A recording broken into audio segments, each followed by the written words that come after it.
All right, thanks, Tina.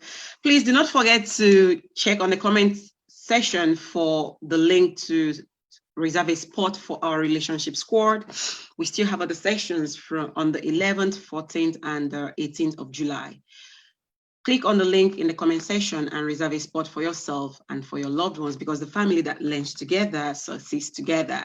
So do not miss this opportunity to hear from relationship experts. Even though maybe you've been in a relationship and you think it's been going well, but just join the session to still get more tips on how to handle your relationship, be it private or professional relationship.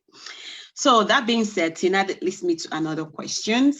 Why is communication important in any relationship, be it work, personal, the ones with your friends, acquaintances, partnership, affiliates?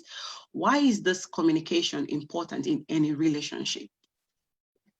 It's not only that it creates understanding, but I think basically it creates the relationship. We don't have a lot of possibilities, especially in the times of COVID, for example, to relate to each other, because there is this 2-meter distance, and we cannot unite in events and something like that. So what we can do is communicate. We can be in touch. It doesn't matter the level of communication, but if I just call my grandmother, for example, and I ask her, how are you? This is an important thing for her to know that I'm thinking, and this is building the relationship. So if you want a relationship to be successful, no matter with whom, your partner, your friend, your business relationships, you have to make sure that you build the relationship and you continue on having and caring for the relationship. Because I think that one very important thing for every relationship is care about the other one. All right. Okay. Thank you, Tina. So as you're being a relationship coach and with your experiences, we know that there are different forms of communication in a relationship. Would you like to throw more light on that so that our viewers will know maybe which one to use or how to do at that moment?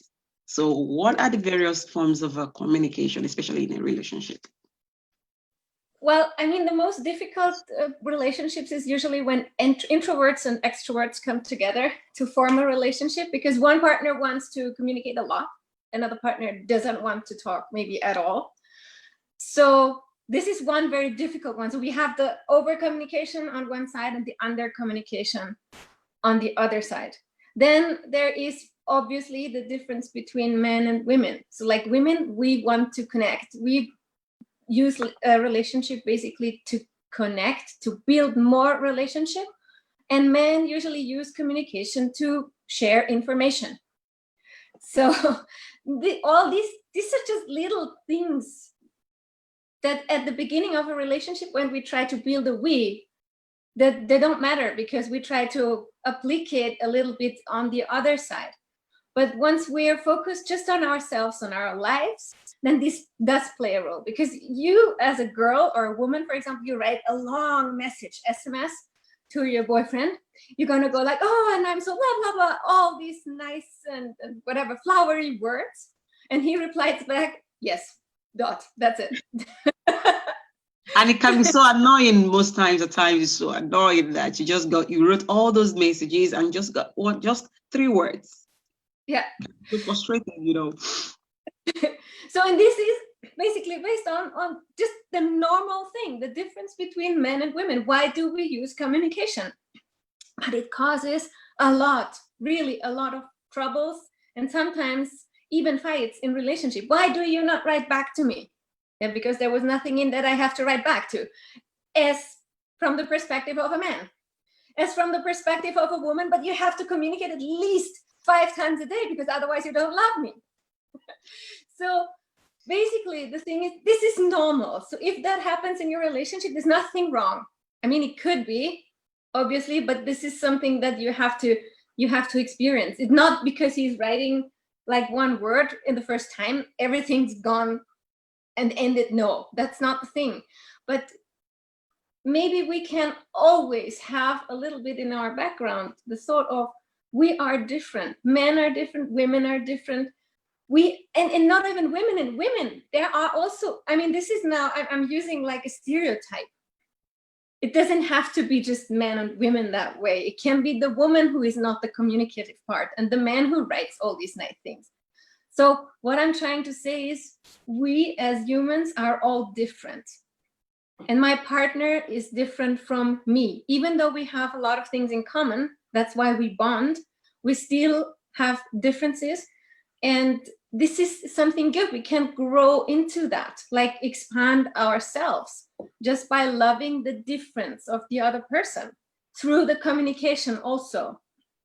And I think this is the most important thing to accept, or maybe even try to love, that my partner is not like me.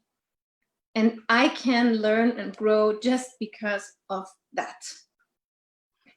Wow. Okay. So to our viewers, I think what she's saying is that we should learn to adapt.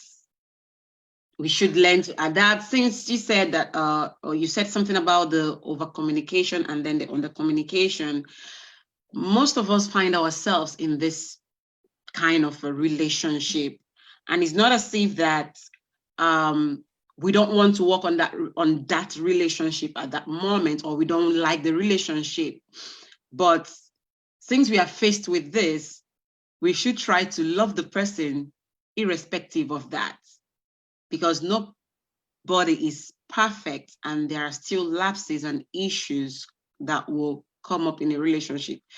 So if you find yourself in this kind of relationship, do not give up on it unless there are other issues. But if basically this is the problem, just learn to accept the person the way the person is. Because when you try to change the person, I think that is when problem comes in. So